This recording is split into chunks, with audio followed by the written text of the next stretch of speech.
Olá, paz e bem. Hoje, dia 1º de janeiro de 2020, Dia Mundial da Paz e a festa da Santa Maria, Mãe de Deus, Mãe da Igreja. E o Evangelho de hoje fala do nascimento de Jesus. E quem gerou o Príncipe da Paz é certamente Maria, Mãe de Deus. A paz se fez carne pelo sim de Maria e pela benevolência de Deus simultaneamente. O nascimento do Príncipe da Paz faz os anjos e a multidão do exército celeste louvarem e cantarem o hino conhecido liturgicamente como o hino da glória. Glória a Deus nas alturas e paz na terra aos homens que Ele ama. Maria, Mãe de Deus, é o retrato de uma nova mulher. Mãe de Deus, este é o título principal e essencial de Nossa Senhora. Trata-se de uma qualidade, de uma função que a fé do povo cristão, na sua terna e genuína devoção à Mãe Celeste, desde sempre lhe reconheceu. Lembremos aquele momento importante da história da Igreja Antiga, que foi o Concílio de Éfeso, no qual se definiu com autoridade a maternidade divina da Virgem Maria. Esta verdade da maternidade divina de Maria ecoou em Roma, onde pouco depois se construiu a Basílica de Santa Maria Maior, o primeiro santuário mariano de Roma e de todo o Ocidente, no qual se venera a imagem da Mãe de Deus, chamada de Theotokos, que quer dizer Mãe de Deus, sob o título de Salus Populi Romani. Disse que os habitantes de Éfeso, durante o concílio, se teriam congregado ao lado da porta da basílica onde estavam reunidos os bispos e gritavam, Mãe de Deus!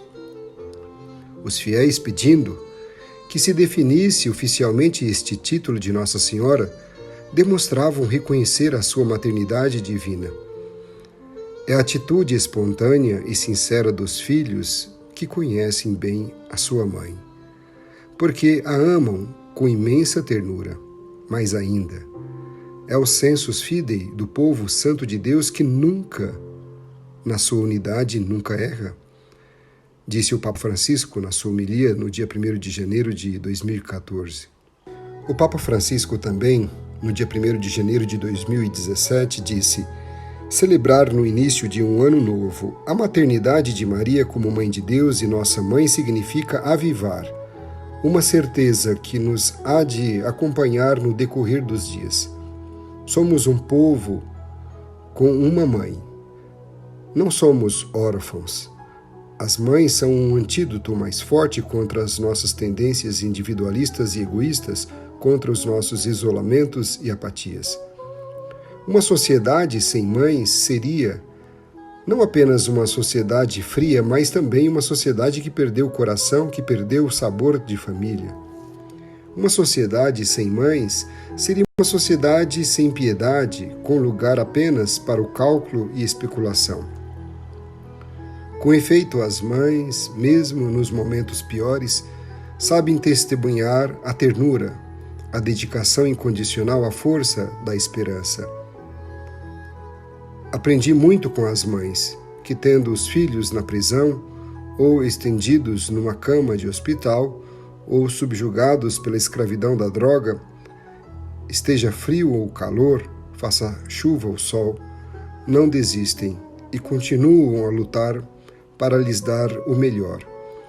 Ou com as mães que nos campos de refugiados ou até mesmo no meio da guerra, conseguem abraçar e sustentar sem hesitação o sofrimento dos seus filhos. Mães que dão literalmente a vida para que nenhum dos filhos se perca. Onde estiver a mãe, há unidade, há sentido de pertença de filhos. Meu irmão, minha irmã, na Anunciação, Maria é convidada pelo anjo a alegrar-se por causa da graça. Alegra-te, ó cheia de graça. E é convidada a não ter medo, devido à mesma graça. Não tenhas medo, Maria, pois achaste graça. No início, Maria não é chamada pelo nome, mas o anjo do Senhor chama-a simplesmente de cheia de graça. Na graça se encontra a identidade mais profunda de Maria. A graça de Maria está certamente em função daquilo que vem depois no anúncio, a sua missão de mãe do Messias, mas também como uma pessoa tão cara para Deus desde a eternidade. A graça na linguagem grega, charis, graça, significa aquilo que dá alegria. Chará, alegria, tem a mesma raiz. Graça e alegria têm a mesma raiz. Charis, graça. Chará, alegria. A razão principal da alegria de Maria e de nossa alegria é a graça de Deus. Além disso, a graça de Deus é a razão do ser de Maria e de nosso ser. Como diz São Paulo, pela graça de Deus sou o que sou. A graça de Deus também é a razão da coragem de Maria e de nossa coragem. Quando São Paulo se queixava do aguilhão, Deus respondeu: basta-te a minha graça. Por isso, a exemplo de Maria, Mãe de Deus, é preciso fazer o possível para renovar cada dia o contato com a graça de Deus que está em nós. Trata-se de entrar em contato com uma pessoa, uma vez que a graça não é senão Cristo em nós, esperança da glória. Por tudo isso, Maria é a nova mulher e representa a nova mulher. Como Maria, Mãe de Deus, a Igreja e a sociedade necessitam da mulher consciente, adulta, cheia de amor e de amizade cristã.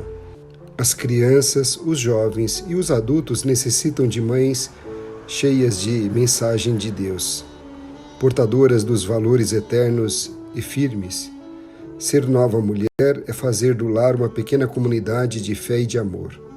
Ser nova mulher é testemunhar a sinceridade, a lealdade e a autenticidade em casa e na vida pública. É ser uma pessoa de Deus, de oração, de meditação. Ser pessoa apegada à verdade. A nova mulher salva, edifica, pacifica, educa, santifica e transforma. Nova mulher é aquela que diz sim ao filho que vai nascer. É aquela que diz sim à educação cristã e humana dos filhos. É aquela que diz não à malícia, à astúcia, à mentira, à violência, ao aborto. Se toda mulher for a nova mulher junto com o novo homem, a família terá mais amor, serenidade e ternura. Por isso tudo, temos razão de olhar para a Mãe de Deus que fez nascer a paz para este mundo e dirigir a nossa oração. Santa Maria, Mãe de Deus, rogai por nós, pecadores, agora e na hora de nossa morte. Amém. Maria é a mãe do Príncipe da Paz. Com o nascimento do Verbo Divino Jesus Cristo, através do sim de Maria pela benevolência de Deus, a distância entre o Criador e a criatura, simbolizada pela menção do céu e da terra, é superada pela nova e definitiva aliança de Deus com os homens em Jesus Cristo. Jesus, o Verbo encarnado, une o céu e a terra. O Deus nas alturas inclina-se sobre a terra dos homens por pura benevolência de Deus. O nascimento de Jesus é a expressão mais profunda do amor de Deus pelos homens, objeto do seu bem-querer. Jesus é a palavra de graça e de salvação de Deus. Jesus é a última palavra de Deus para os homens.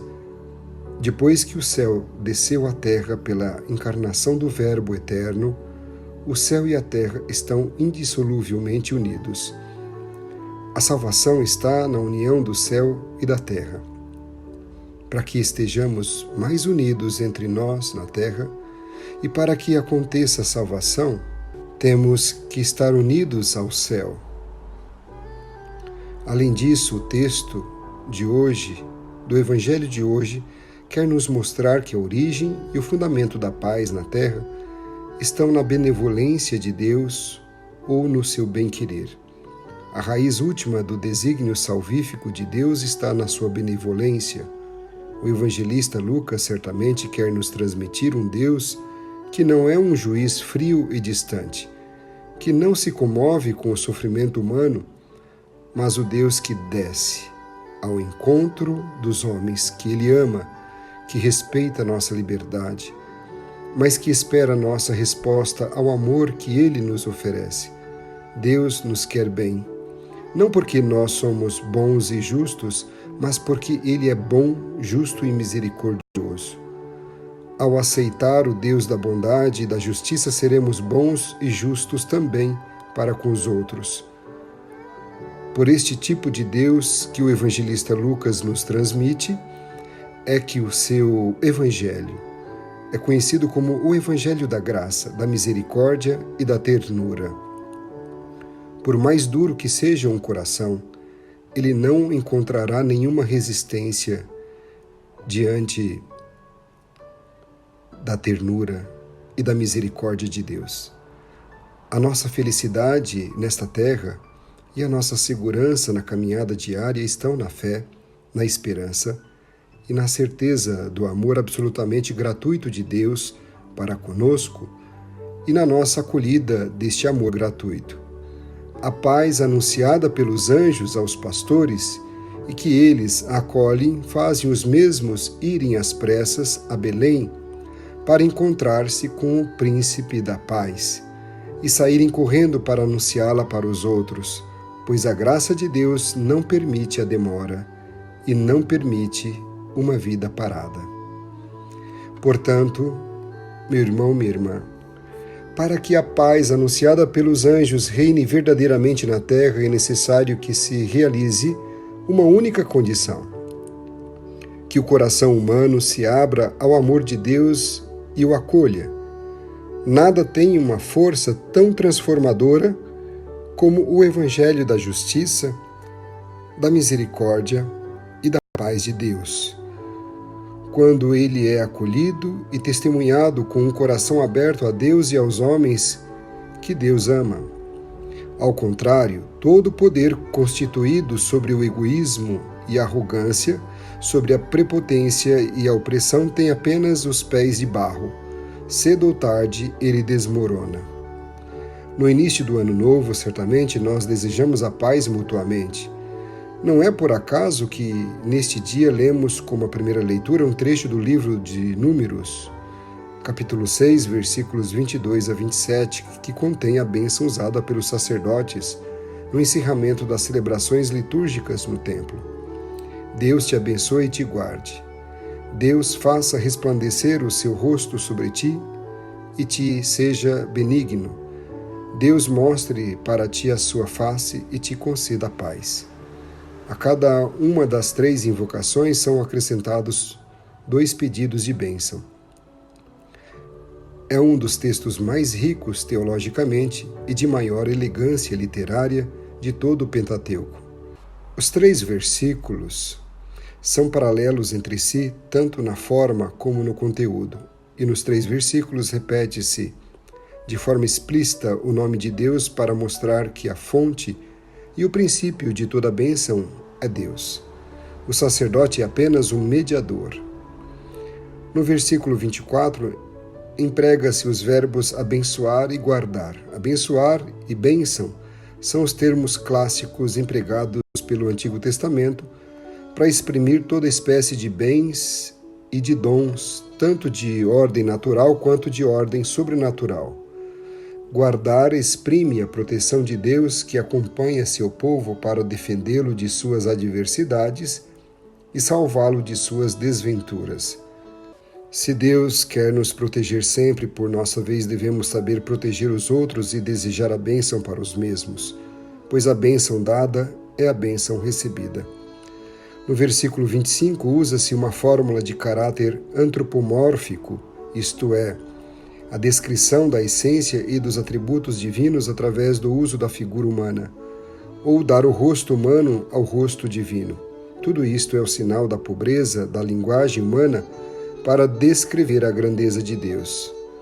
Deus faça resplandecer o seu rosto sobre ti e conceda-te sua graça, ou seja, seus favores, seus benefícios. Esta expressão pode se encontrar no Salmo 79, 66. Um rosto resplandecente é a expressão da bondade e da benevolência de Deus. Para que possamos irradiar os outros com a resplandecência de Deus, temos que contemplar a face de Deus como os olhos que só funcionam quando existe a luz, pois na escuridão, embora tenham-se os olhos sadios, não podem enxergar nada. No versículo 26, pede-se a paz. Deus mostre para ti a sua face e te conceda a paz. Esta invocação final, te conceda a paz, junto à primeira, te abençoe, é mais densa teologicamente porque os dois termos bênção e paz, shalom, são uma expressão mais plena dos bens da salvação no sentido mais pleno da palavra. Os bens do céu e os bens da terra, a saúde do corpo e a saúde da alma, a prosperidade e a felicidade sem limites, a vida, a alegria, a plenitude e a satisfação dos anseios e desejos mais profundos do homem, tanto nas relações interhumanas como em sua projeção para Deus.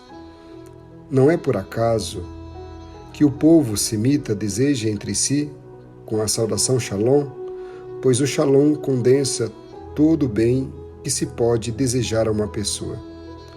O povo grego traduz o termo hebraico Shalom por Eirene, que significa prosperidade, mas também repouso, tranquilidade de alma. Para os gregos, a paz é um estado de tranquilidade, não há conflito. Neste estado de tranquilidade e paz, o ser humano pode criar uma existência segura e, consequentemente, ele pode alcançar a prosperidade. O termo Eirene também tem a ver com a harmonia. Tudo combina com tudo, formando um todo coeso. Se tudo está em ordem para o homem, ele pode conviver harmoniosamente com seus irmãos e irmãs. A paz por isso, é uma tranquilidade da ordem, onde cada um ocupa seu lugar e exerce seu próprio papel, com responsabilidade e com justiça. Já os latinos, especialmente os romanos, traduzem o shalom por pax, de onde vem a palavra paz em português. O termo pax vem de pachiche, que significa conduzir negociações, firmar um pacto, concluir um contrato. Para os romanos, a paz nascia na medida em que eles falavam entre si e chegavam a um acordo a partir das regras comuns. Na aliança firmada, ambas as partes se comprometiam a observar acordos comuns. A paz para os romanos, então, deve ser conquistada por meio de um acordo comum a partir de princípios iguais. Quando se trata da paz como um pacto por meio de um acordo comum, a partir de princípios iguais, isto supõe que as pessoas devam se falar para que surja a paz. Isto quer dizer que a paz só nasce quando um escuta o outro, quando um dá atenção ao outro e quando, nesse ouvir comum, surge um compromisso com o qual todos podem viver bem harmoniosamente. Apesar de tudo isso, Deus sabe que o homem por si mesmo não é capaz de ter a paz consigo mesmo, com a criação e com os outros sem a presença do Príncipe da Paz. Por isso, o próprio Deus envia seu Filho Jesus como Príncipe da Paz. A paz é um dom de Deus para o ser humano. O evangelista Lucas anuncia Jesus como o imperador da paz, pois traz a paz para o mundo inteiro, sem armas, apenas através do amor. Amai-vos uns aos outros como eu vos amei, diz Jesus aos seus seguidores. Quando ele nasceu, os anjos anunciaram ao mundo a paz sobre a terra. Glória a Deus nas alturas e paz na terra aos homens que ele ama. Os anjos nos convidam a abrirmos os nossos olhos e o nosso coração para a paz que Deus nos oferece através de glorificação de seu nome sobre a terra. Se a glória de Deus não ocupar o lugar principal na convivência humana, a humanidade carecerá de paz verdadeira. Se o ser humano der espaço para que o Príncipe da Paz, Jesus Cristo, reine em seu coração, os seus nervos se tranquilizam, Com a paz de Deus, os oprimidos ganham força, os aflitos e desesperados o alento e esperança, os desorientados a direção, os que estão na escuridão a luz, os inimigos a reconciliação e os pecadores o perdão. Por isso, a paz é o maior dom que você recebe de Deus e o maior presente que você pode ou possa dar aos outros. Para que a paz possa reinar na nossa vida, temos que ficar desarmados em todos os sentidos. Não são só os outros que estão armados. Cada um tem o seu próprio coração armado, a defensiva por causa da soberba e agressivo por causa da ambição de poder e de domínio. Enquanto não estivermos desarmados completamente por dentro e por fora, falar da paz é uma perda de tempo e energia, pois a paz verdadeira está longe de nós. Enquanto não estivermos em paz com Deus, com a nossa consciência, com os de casa e com o restante dos familiares, com os vizinhos, amigos, companheiros de trabalho, é inútil abrirmos a garrafa de champanhe ou de vinho. Não há paz sem fraternidade, justiça, amor e perdão. É urgente ficarmos desarmados completamente por dentro e por fora.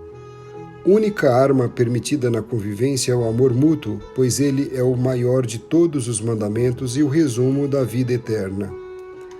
Que Maria, a mãe do Príncipe da Paz, interceda por nós, para que, como ela, possamos também ser geradores ou construtores da paz neste mundo. Como dizia Santo Agostinho, não basta ser pacífico, é necessário ser promotor da paz. A paz entre o homem e Deus é a harmonia da obediência do homem à vontade de Deus. A paz de todas as coisas é a tranquilidade da ordem, dizia Santo Agostinho no livro Cidade de Deus. Deus nos deu o novo ano 2020. Deus nos dá tempo para que o valorizemos. Quem não valoriza o tempo enterra muitas oportunidades.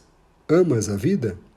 Então, não desperdices o tempo, porque ele é feito de vida, dizia Benjamin Franklin. Portanto, dediquemos nosso tempo para trabalhar com entusiasmo, pois isto é o preço do triunfo. Dediquemos nosso tempo para pensar, pois isto é a fonte de nosso saber. Dediquemos nosso tempo para recriar e nos divertir, pois isto é o segredo da juventude. Dediquemos nosso tempo para ler, pois isto é a base de nosso conhecimento. Dediquemos nosso tempo também para rir, para sorrir, pois isto é a essência para o nosso contentamento. Dediquemos nosso tempo para os amigos, pois isto é também o caminho da felicidade. Dediquemos nosso tempo para sonhar, pois isto nos eleva para as estrelas de nossa vida. Dediquemos nosso tempo para amar e ser amado, pois isto é o caminho para nossa divinização. Dediquemos nosso tempo para orar, pois isto é o caminho para nos encontrarmos com Deus, nosso Pai. Dediquemos nosso tempo para planejar o tempo, pois isto é o segredo da renovação e da inovação. Por isso, no início do ano novo, que começa hoje, rezemos com o salmista: ensinai-nos, Senhor, a contar nossos dias, para que tenhamos um coração sábio. Desejo a você um feliz e abençoado Ano Novo de 2020. Um forte abraço e fique na paz.